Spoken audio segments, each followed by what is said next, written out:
تو یہ خیال است و محال است و جنو ممکن ہی نہیں ہے۔ 72 فرقوں میں ہمیں جو بانٹا گیا ہے اور 57-58 جغرافیائی ٹکڑوں کے اندر ہمیں تقسیم کیا گیا ہے، تو ہماری وحدت کو توڑنے کے لیے تو کیا گیا ہے۔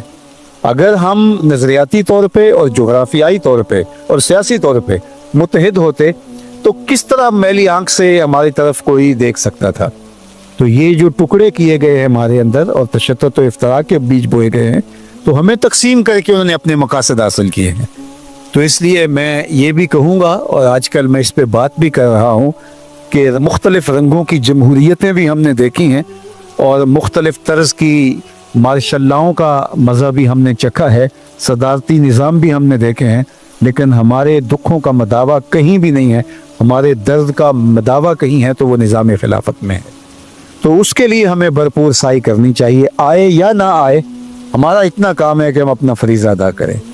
امام احمد بن حنبل جب قید میں گئے تھے تو جمعے کی وہ تیاری کرتے اور دروازے تک آتے، اور جو گارڈ تھا وہ انہیں روک دیتا کہ تو آپ تو قید میں آپ نہیں جا سکتے۔ تو 2-4 مرتبہ ایسا ہوا، ہر جمعہ المبارک کو وہ تیار ہوتے تھے۔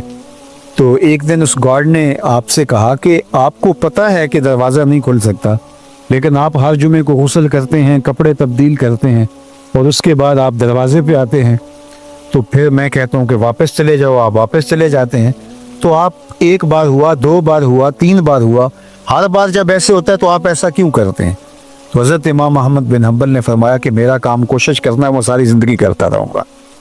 آگے رکاوٹ جو ہے وہ ایک الگ بات ہے۔ تو ہمیں خلافت کے احیاء کے لیے کام کرنا ہے، جد و جہد کرنی ہے، ذہن سازی کرنی ہے، شعوری بیداری کے لیے ہم نے مہم چلانی ہے۔ آگے کہاں کب خلافت قائم ہوتی ہے وہ اللہ کی مرضی ہے، اور وہ ہوگی۔ خلافت کا قیام یہ اللہ کے رسول کی بشارت ہے، اور اللہ کے محبوب نے قرب قیامت میں وہ خلافت کے قیام کی خوشخبری سنائی ہے، اور وہ ہو کے رہے گی۔ پہاڑ اپنی جگہ سے ہٹ سکتے ہیں، یہ سورج جو ہے وہ بے نور ہو سکتا ہے، حضور کا فرمان پورا ہو کے رہے گا انشاءاللہ۔ اور اس امت کو جو ہے وہ اتحاد کے لیے بھرپور کوشش کرنی چاہیے، اور انشاءاللہ العزیز اللہ تعالیٰ جل شانہ نے اسلام کو غلبہ عطا فرمانا ہے۔ جس طرح میں نے جمعۃ المبارک کے آخر میں وہ روایت آپ کے سامنے رکھی کہ حضور نے ارشاد فرمایا کہ مٹی اور گارے سے بنا ہوا کوئی گھر اور اون اور چمڑے سے بنا ہوا کوئی خیمہ ایسا نہیں بچے گا جہاں کلمۃ الاسلام داخل نہیں ہوگا۔ ہم نہیں دیکھیں گے، ہماری نسلیں ضرور دیکھیں گے انشاءاللہ۔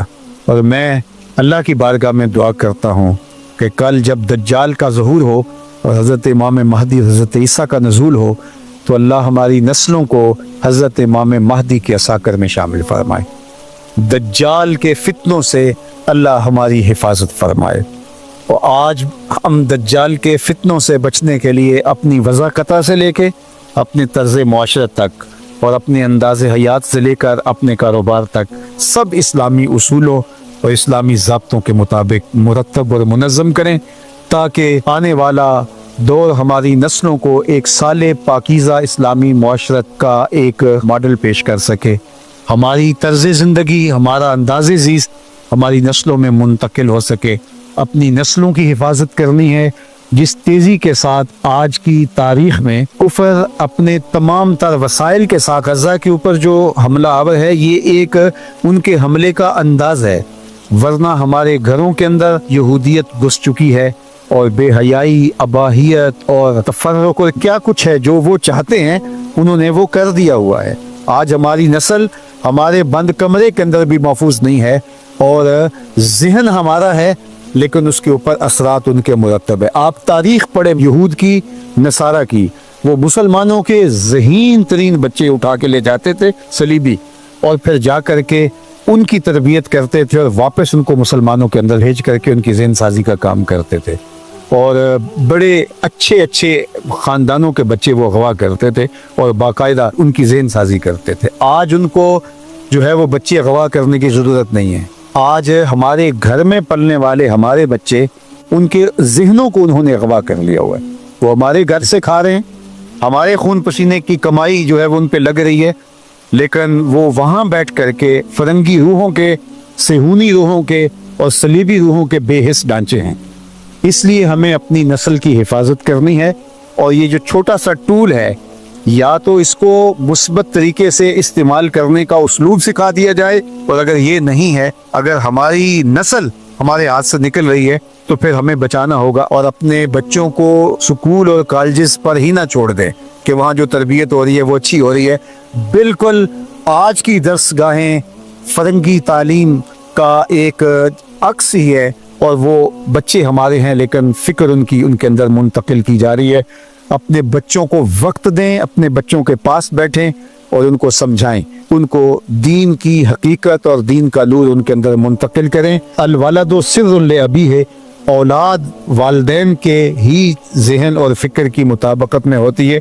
بالکل ہم اپنی اولاد سے غافل نہیں ہوں گے۔ اللہ ہمیں وہ وقت بھی نصیب فرمائے کہ آج ہم احتجاج کے لیے جمع ہو رہے ہیں اور فلسطین کے جھنڈے لہرا رہے ہیں۔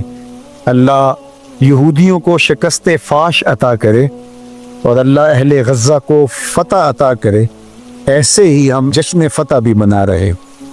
اللہ ہمیں یا ہماری نسلوں کو یہ توفیق عطا فرمائے۔ صلاح الدین ایوبی کے مزار کے اوپر جا کر کے جب بیت المقدس کے اوپر انہوں نے قبضہ کیا تو ایک صلیبی نے جا کے اپنے پاؤں سے ٹھوکر ماری اور کہا کہ ہم دوبارہ آ گئے ہیں، بتا تیرے جانشین کدھر ہیں۔ وہ اللہ ہمیں دن نصیب فرمائے، ہم سلطان صلاح الدین ایوبی کی قبر پہ جا کے سلوٹ کریں، اس کو کہیں کہ تیرے بیٹے تیرے فرزند تجھے سلامی دینے کے لیے حاضر ہیں۔ سلطان صلاح الدین ایوبی نے جب صلیبیوں سے بیت المقدس واپس لیا، آپ اس کی تاریخ پڑھیں کہ وہ کتنا عرصہ بستر کے اوپر سویا نہیں، اس نے اپنے آپ کو لگا دیا اس مقدس کاز کے لیے، اور جب نیند اس کو بہت تنگ کرتی تھی تو وہ اپنی کمر کو خیمے کی چوب سے لگا کر کے اپنی آنکھوں کی نیند نکال لیتا تھا اور کہتا تھا کہ میں کیسے سوؤں جب کہ بیت المقدس جو ہے صلیبیوں کے نرغے میں ہے اور ہماری بیٹیاں ہماری بہنیں وہاں محفوظ نہیں ہیں، تو میں کس طرح سو سکتا ہوں۔ اور پھر اس کے بعد اللہ نے اس کو وہی آسودہ خواب فرمایا۔ ہمیں تاریخ بتاتی ہے کہ سلطان نور الدین زنگی ایک دفعہ کوئی تقریب تھی تو اس تقریب کے اندر جو ہے وہ لوگوں نے گفتگو کی تو سب لوگ خوشگوار موڈ میں تھے اور ہنس رہے تھے، تو سلطان نور الدین زنگی سے کہا کہ آپ کیوں مسکرا نہیں رہے؟ تو سلطان نے کہا کہ میں کیسے مسکرا سکتا ہوں جبکہ فلاں محاذ کے اوپر نرغے میں ہیں ہماری قوم کی بیٹیاں اور ہمارے فرزند اور ہمارے بوڑھے، تو کس طرح میرے ہونٹوں کے اوپر مسکراہٹ آ سکتی ہے اور خوشی پھیل سکتی ہے؟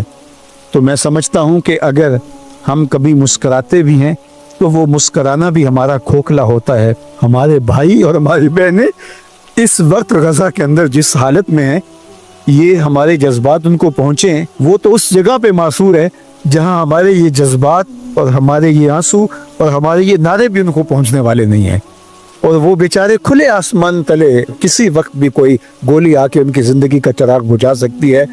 ہسپتالوں کے اندر بچے جو تڑپ رہے ہیں اور ان کی مائیں، شہادت کا جام نصیب ان کو ہو چکا ہے، اور بچے جب ہوش میں آتے ہیں تو وہ ماؤں کو ڈھونڈتے ہیں اور مائیں نہیں ملتی، تو بتائے کیا منظر ہوگا۔ میں بھی اپنے سینے میں دل رکھتا ہوں، آپ کے سینے میں بھی دل ہے، اور اولادیں ہم بھی رکھتے ہیں۔ یہ سحری اور افطار کے لمحے گزرے ہیں تو میں ہر افطار کے وقت یہ سوچتا تھا کہ انواع اقسام کے کھانے آج ہمارے سامنے موجود ہوتے ہیں، ہماری اولادیں بھی کھاتی ہیں، تو یہ وہ لوگ ہیں کہ جن کی سحری بھی گزر جاتی ہے، افطار بھی گزر جاتا ہے، اور کس طرح یہ زندگی گزار رہے ہیں، لیکن ان کی جو تصویریں ہمارے سامنے آتی ہیں، وہ ایک تصویر مجھے بھولتی نہیں ہے کہ ایک صحافی ایک بچی کے قریب جاتا ہے تو اس کے ہاتھ میں روٹی کا ٹکڑا ہے تو وہ اس کو دینے لگ جاتی ہے کہ شاید اس کو بھی میری طرح بھوک لگی ہوگی، اور وہ یوں ایثار کرتی ہے۔ اللہ اکبر۔ تو اللہ ان لوگوں کے درد اور ان لوگوں کے سینے کے اندر جو پھیلی ہوئی تکلیف ہے، اس کی اللہ ہمیں سزا سے محروم کرے۔ وہ خاتون لرزا دیتی ہے، وہ بچی جس نے کہا تھا کہ میں اللہ سے جا کے شکایت کروں گی، میں کہا شہزادی تم شکایت نہ بھی کرو، تمہارا درد سے بھرا ہوا چہرہ اور چہرے کے اوپر لکیروں سے پھوٹتا ہوا درد یہی عرش کو لرزا دینے کے لیے کافی ہے، اور تم نے شکایت کرتی رب سے تو یہ کائنات پھٹ جائے گی۔ تو آج اللہ جل شانہ ہمیں ان حالات سے بچائے کہ ہمارے پرامن ملکوں کے اندر بھی ایسے حالات اور اس سے قبل ہم ان کی مدد کے لیے پہنچے. اور میرے اللہ نے جو کہا کہ تمہیں کیا ہو گیا کہ تم ان کمزوروں کی، لاچاروں کی، بچوں، بوڑھوں، جوانوں کی اور ان خواتین کی مدد کو نہیں پہنچتے. اور اب تو وہ ایک وقت تھا کہ وہ ایڑیاں اٹھا اٹھا کے پاکستان کی طرف دیکھتے تھے، لیکن اب تو انہوں نے دیکھنا بھی چھوڑ دیا. وہ آسمان کی طرف اللہ کی مدد کا انتظار کر رہے ہیں. پاکستان جب ایٹمی طاقت بنا تھا تو مجھے یاد ہے کہ اس وقت سب سے زیادہ خوشی فلسطین میں منائی گئی تھی. اور اس وقت فلسطین کے لوگوں نے یہودیوں کی آنکھوں میں آنکھیں ڈال کے کہا تھا اب ہمیں چھیڑ کے دکھانا، اب ہمارے بھائی کے پاس ایٹم بم آ گیا ہے. انہیں ہم بتانا چاہتے ہیں کہ نہ ہمارا کوئی میزائل تمہارے کام آنے والا ہے، نہ ہمارا ایٹم بم تمہارے کام آنے والا ہے، نہ 76 لاکھ فوج امت مسلمہ کی تمہارے کام آنے والی ہے، نہ تیل کی کمائی تمہارے کام آنے والی ہے، نہ ہمارے آسودہ حال سرمایہ داروں کا مال تمہارے کام آنے والا ہے. تم اللہ کی منتخب قوم ہو. اللہ نے تمہیں اس امتحان کے لیے چنا ہے. اللہ انہی کو چنتا ہے جن کو پسند کرتا ہے. اس کائنات کے اندر تم ہی وہ لوگ تھے کہ جو اللہ کا انتخاب ٹھہرے، اور اللہ نے تمہیں اس آزمائش کے لیے، اس امتحان کے لیے چنا. ہم یہ گواہی دیتے ہیں کہ تم کامیاب ٹھہرے، تم کامیاب ٹھہرے، تم کامران ٹھہرے. تم نے شکوے کی زبانی کھولی، تم نے کہا فزت برب الکعبہ، کعبے کے رب کی قسم ہم زندگی کی بازی جیت گئے. ہمارے پاس اگر مسجد اقصی ہوتی ہم کب کی پلیٹ میں رکھ کے یہودیوں کو دے چکے ہوتے. اور اس کے لیے ہمارے جو تجزیہ نگار ہیں وہ فلسفے بگار رہے ہوتے کہ ہم نے ملک و قوم کی خیر خواہی میں ایک بہت اچھا فیصلہ کیا ہے. لیکن تم نے کہا خون کے آخری قطرے تک مسجد اقصی کے لیے لڑیں گے، اور ہمیں یقین ہے تم لڑتے رہو گے حتیٰ کہ حضرت امام مہدی اور حضرت عیسیٰ علیہ السلام تمہارے پاس آئیں گے. میں کہتا ہوں دنیا بھر کے مسلم حکمرانوں کو اور امراء کو کہ حضرت امام مہدی تمہارے فارم ہاؤسز میں نہیں آئیں گے، حضرت عیسیٰ تمہارے محلات میں نہیں آئیں گے، حضرت عیسیٰ تمہارے دارالحکومتوں میں نہیں آئیں گے. حضرت عیسیٰ آئیں گے تو اس ملبے کے اوپر بیٹھے ہوئے ان فقیروں کے پاس ہی آئیں گے، اور انہی کے دم سے پھر اسلام کا جھنڈا اونچا ہوگا. تو اے غزہ کے مجاہدو، ہم تمہیں سلوٹ پیش کرتے ہیں، خراج پیش کرتے ہیں. تم نے امت کا بھرم رکھ لیا، اور اگر تم بھی جھک جاتے تو پھر امت کے پلے کیا باقی بچتا. تم نے اپنی جانیں دے کر سب کچھ نچھاور کر کے بتایا کہ حق کے ماننے والے تھوڑے بھی ہوں وہ دبا نہیں کرتے. صرف حق کے راہ کے اوپر ڈٹنے والے وہ چند لوگ بھی اور تھوڑے لوگ بھی اللہ کو محبوب اور اللہ کو مطلوب ہیں. اللہ تعالیٰ اہل غزہ کی مدد فرمائے، اہل غزہ کی نصرت فرمائے. جو اللہ کے ذکر سے رخ پھیر لے، اللہ کی یاد سے رخ پھیر لے، اللہ کے دین سے اعراض کرے، تو پھر خدا شناسی، قناعت، توکل اور اعمال خیر تو اس سے چھن ہی جائیں گے. اس کو خود فراموشی کے عذاب میں مبتلا کیا جاتا ہے. اور قرآن مجید نے ایک دوسرے مقام پہ ارشاد فرمایا وَلَا تَكُونُوا كَالَّذِينَ نَسُوا اللَّهَ فَأَنسَاهُمْ أَنفُسَهُمْ. ان لوگوں کی طرح نہ ہو جانا جنہوں نے رب کو بھلا دیا. وہ بھول گئے، اپنے رب کو بھول گئے. غفلت ایسی طاری ہوئی، سویر سے لے کر شام تک اور شام سے سویر تک دنیا دنیا اور دنیا ہی مقصد حیات بن گیا. دنیا میں آئے کس لیے تھے، مقصد کیا تھا بھول گئے. میلہ دیکھنے کے لیے آئے تھے، گھر کا راستہ بھول گئے. اللہ اکبر. تو فرمایا تم ان لوگوں کی طرح نہ ہو جانا. پھر اللہ نے انہیں سزا کیا دی. رزق کے دروازے بند کر دیے؟ نہیں. ان کی سانسیں چھین لی؟ نہیں. سورج کو حکم دے دیا اس کے آنگن میں روشنی نہ بھیجنا؟ نہیں. چاند کو چاندنی بکھیرنے سے روک دیا؟ نہیں. آب و ہوا روک دی گئی؟ نہیں. انہیں کیا سزا ملی جنہوں نے رب کو بھلا دیا؟ فرمایا فَأَنسَاهُمْ أَنفُسَهُمْ. اللہ نے انہیں ان کی ذاتوں سے انہیں بے خبر کر دیا. جو خدا فراموش ہوئے وہ خود فراموش ہو گئے.